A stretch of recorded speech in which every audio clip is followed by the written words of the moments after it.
नमस्कार दोस्तों।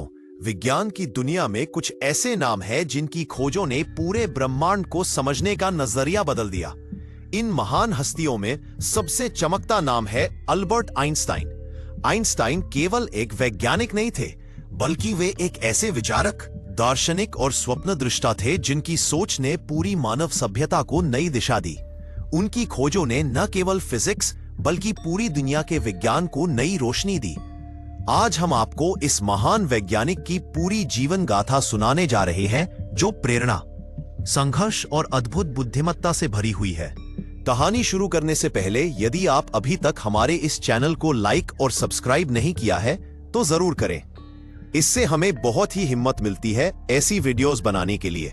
तो चलिए दोस्तों, कहानी की शुरुआत करते हैं। अल्बर्ट आइंस्टाइन का जन्म 14 मार्च 1869 को जर्मनी के छोटे से शहर उल्म में हुआ था। उनके पिता का नाम था हरमन आइंस्टाइन और माता का नाम था पॉलिन कोच। पिता एक इंजीनियर और छोटे व्यापारी थे जो इलेक्ट्रिकल उपकरणों का काम करते थे। अल्बर्ट के परिवार में पढ़ाई लिखाई और संगीत का अच्छा माहौल था। उनकी माता संगीत में गहरी रुचि रखती थी और पियानो बजाने में निपुण थी। लेकिन जन्म के समय अल्बर्ट साधारण बच्चों की तरह नहीं थे। कहा जाता है कि जन्म के बाद उनके सिर का आकार सामान्य से थोड़ा बड़ा था, जिसके कारण परिवार कुछ चिंतित भी हुआ। पर कुछ ही दिनों में सब सामान्य हो गया। बचपन में अल्बर्ट बहुत शांत और अंतर्मुखी स्वभाव के थे। वे देर से बोलना शुरू हुए, इसलिए उनके माता पिता को चिंता हुई कि कहीं उनका बच्चा बोलने में अक्षम तो नहीं। लेकिन यह वही बच्चा था जो आगे चलकर दुनिया को अपनी अद्भुत सोच से हिला देगा। बचपन में अल्बर्ट के भीतर गहरी जिज्ञासा थी। वे हमेशा चीजों को समझने के लिए अनगिनत सवाल पूछते।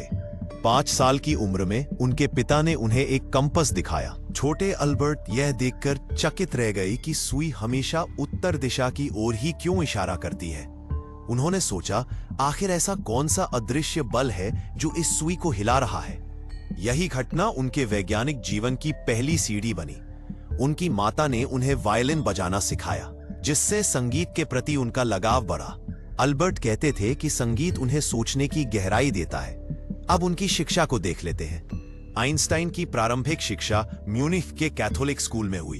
वे गणित और भौतिकी में अद्भुत थे, लेकिन भाषा और रटने वाले विषयों में कमजोर थे। उनके शिक्षक उन्हें अक्सर धीमी बुद्धि वाला समझते थे, क्योंकि वे पारंपरिक तरीके से पढ़ने में रुचि नहीं रखते थे। लेकिन अल्बर्ट की रुचि किताबों से अधिक प्रयोगों में थी। वे घंटों विज्ञान की किताबें पढ़ते और गणित के कठिन सवाल हल करते। 12 साल की उम्र में उन्होंने अपने दम पर ज्यामिति और बीजगणित के जटिल सिद्धांत सीख लिए।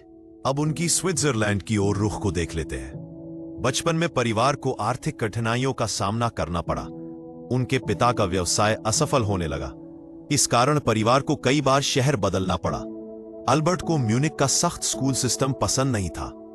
15 साल की उम्र में वे पढ़ाई छोड़कर इटली के मिलान चले गए।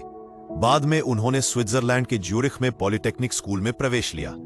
यहां उन्होंने गणित और भौतिकी की पढ़ाई की और 1900 ईवी में शिक्षक की डिग्री प्राप्त की। पढ़ाई के दौरान ही उनकी मुलाकात मिलेवा मरिक से हुई, जो आगे चलकर उनकी पहली पत्नी बनी। अब उनकी नौकरी और शुरुआती संघर्ष को देखते हैं। डिग्री पूरी करने के बाद आइंस्टाइन को अध्यापक की नौकरी नहीं मिली। काफी संघर्ष के बाद उन्हें 1902 में बर्न के स्विस पेटेंट ऑफिस में क्लर्क की नौकरी मिली। यहां उनका काम नए आविष्कारों के पेटेंट को परखना था। यही नौकरी उनके लिए वरदान साबित हुई, क्योंकि यहां रहते हुए उन्हें अपने सिद्धांतों पर सोचने और प्रयोग करने का समय मिला। अब उनके महान खोजों का दौर को देख लेते हैं।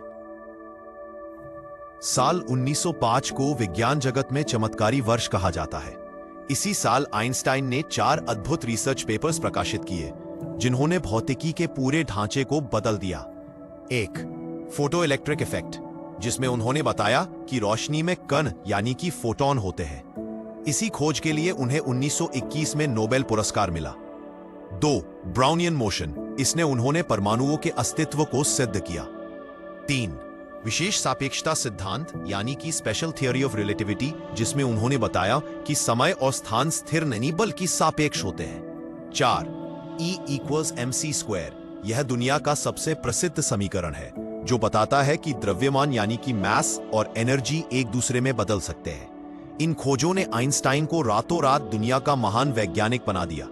अब इनका विवाह और पारिवारिक जीवन को देखते हैं। आइंस्टाइन ने 1903 में मिलेवा मरिक से विवाह किया। उनके 2 बेटे हुए, हैंस एल्बर्ट और एडवर्ड। लेकिन काम के अत्यधिक दबाव और विचारों के मतभेद के कारण दोनों का संबंध बिगड़ गया। 1919 में उनका तलाक हो गया। उसी वर्ष आइंस्टाइन ने अपनी चचेरी बहन एल्सा लोवंथल से शादी की। 1915 में आइंस्टाइन ने अपना दूसरा महान सिद्धांत प्रस्तुत किया, सामान्य सापेक्षता का सिद्धांत, यानी कि जनरल थियरी ऑफ रिलेटिविटी। यह बताता है कि ग्रेविटी वास्तव में अंतरिक्ष और समय के वक्रण, यानी कि कर्वेचर ऑफ स्पेस टाइम का परिणाम है। इस सिद्धांत ने न्यूटन की गुरुत्वाकर्षण की परंपरागत धारणा को बदल दिया। 1919 में एक सूर्य ग्रहण के दौरान हुए प्रयोग ने उनके सिद्धांत को साबित कर दिया।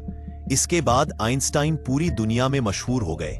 1921 में आइंस्टाइन को फोटो इलेक्ट्रिक प्रभाव पर शोध के लिए नोबेल पुरस्कार दिया गया। आश्चर्य की बात यह है कि उन्हें यह पुरस्कार उनके सबसे प्रसिद्ध सिद्धांत सापेक्षता के लिए नहीं मिला, क्योंकि उस समय यह सिद्धांत अभी पूरी तरह साबित नहीं हुआ था। 1933 में जर्मनी में एडोल्फ हिटलर का शासन आ गया। यहूदियों के प्रति अत्याचार बढ़ने लगे। चूंकि आइंस्टाइन यहूदी थे, इसलिए उन्होंने जर्मनी छोड़ दिया और अमेरिका के प्रिंसटन विश्वविद्यालय में प्रोफेसर बन गए। उन्होंने कभी जर्मनी वापस न जाने का निर्णय लिया। अब यहां से परमाणु बम और दूसरा विश्व युद्ध के बारे में जानते हैं। द्वितीय विश्व युद्ध के दौरान आइंस्टाइन ने अमेरिका के राष्ट्रपति रूजवेल्ट को एक पत्र लिखा, जिसमें उन्होंने चेतावनी दी कि जर्मनी परमाणु बम बनाने की कोशिश कर रहा है।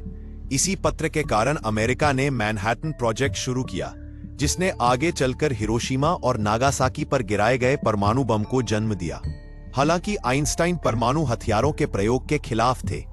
बाद में उन्होंने कहा, अगर मुझे पता होता कि मेरा समीकरण परमाणु बम बनाने में मदद करेगा तो मैं कभी इसे प्रकाशित न करता। अब उनके अंतिम दिन और मृत्यु को देख लेते हैं। अल्बर्ट आइंस्टाइन ने अपना अंतिम समय प्रिंसटन, अमेरिका में बिताया। वे 18 अप्रैल 1955 को 76 वर्ष की उम्र में इस दुनिया को अलविदा कह गए। मृत्यु से पहले उन्होंने कहा, मैंने अपना काम पूरा कर लिया है, अब जाने का समय है। उनका मस्तिष्क शोध के लिए सुरक्षित कर लिया गया, ताकि आने वाली पीढ़ियां उनकी अद्भुत बुद्धिमत्ता का रहस्य जान सके। आइंस्टाइन सिर्फ वैज्ञानिक नहीं थे, वे एक दार्शनिक भी थे।